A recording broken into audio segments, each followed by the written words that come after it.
If you are a serious candidate for UPSC Civil Services exam, then I am presuming that you must be having a good overview of the pattern of this exam.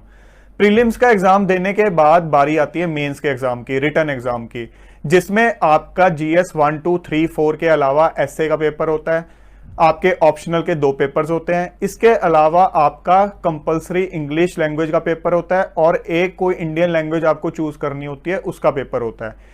English language और Indian language के paper में जो आपके marks होते हैं वो आपके merit list में रैंक डिटरमिन करने के लिए यूज नहीं किए जाते हैं, वो जस्ट एक क्वालिफाइंग पेपर होते हैं, बट आपको डेफिनेटली देने ही देने होते हैं। इंडियन लैंग्वेज का पेपर देने से कुछ लोग एग्जम्प्टेड होते हैं, वो नोटिफिकेशन में क्लियरली लिखा हुआ है। जिन लोगों को इस चीज का आइडिया नहीं है वो एक बार नोटिफिकेशन पढ़ लें कि कुछ लोग इस चीज से एग्जम्प्टेड होते हैं, बट मोस्टली को वो देना ही देना होता है। इसके अलावा जो आप अपना रिटन एग्जाम दे रहे हो, इंग्लिश और इंडियन लैंग्वेज के पेपर के अलावा ये पूछा जाता है कि आप बाकी के पेपर्स किस लैंग्वेज में देना चाहते हो, इंग्लिश में देना चाहते हो या किसी इंडियन लैंग्वेज में देना चाहते हो इंक्लूडिंग हिंदी। सो आपके पास उसमें भी एक ऑप्शन है। अब मान लीजिए आपने अपना रिटन एग्जाम इंग्लिश में देने के लिए चूज किया है, आपने वहां पे मीडियम अपना इंग्लिश चूज किया है, तो अब आपको कंफ्यूजन होता है कि मैं रिटन एग्जाम अगर इंग्लिश में दूंगा तो इंटरव्यू भी मुझे क्या इंग्लिश में देना पड़ेगा? नहीं, ऐसा नहीं है। आप इंटरव्यू अपना इंग्लिश में भी दे सकते हो, हिंदी में भी दे सकते हो, या जो इंडियन लैंग्वेज आपने चूज की थी क्वालिफाइंग पेपर में उस लैंग्वेज में भी दे सकते हो।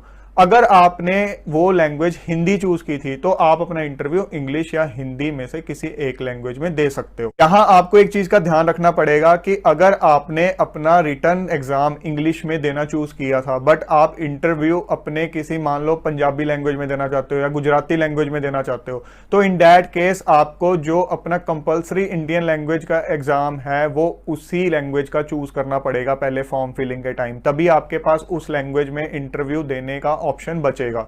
इसके अलावा मान लो आपने रिटन एग्जाम ही किसी इंडियन लैंग्वेज में चूज किया देना अपार्ट फ्रॉम इंग्लिश, तो आप इंटरव्यू उस लैंग्वेज में दे सकते हो। उसके अलावा आप इंग्लिश में भी दे सकते हो, हिंदी में भी दे सकते हो, वो आपके ऊपर है, बट आपके पास ऑप्शन रहेगा कि आप उस इंडियन लैंग्वेज में भी दे सकते हो।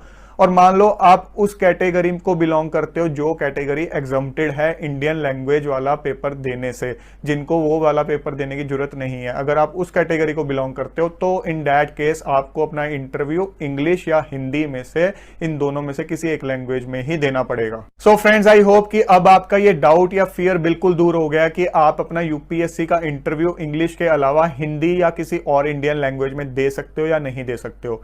इसके अलावा आपको यह भी वहम या डर रखने की जरूरत नहीं है कि अगर आप अपना इंटरव्यू इंग्लिश के अलावा हिंदी या किसी और इंडियन लैंग्वेज में दोगे तो आपको नेगेटिवली असेस किया जाएगा या आपको कम मार्क्स दिए जाएंगे। ऐसा बिल्कुल भी नहीं है। यूपीएससी ने आपको फ्रीडम दी है कि आप किसी और लैंग्वेज में भी अगर दे सकते हो तो आप दो। यूपीएससी चाहता है कि आप अपना बेस्ट दो। आप किस तरह से अपने आप को बेस्ट प्रेजेंट कर सकते हो उस तरह से उनके सामने जाओ। मेंस के अंदर भी यूपीएससी ने आपको फ्रीडम दे रखा है, इंटरव्यू में भी दे रखा है, तो आप जिसमें ज्यादा कंफर्टेबल हो, जो आपको लगता है कि इसमें मैं अपना बेस्ट दे सकता हूं, उसमें आप दो।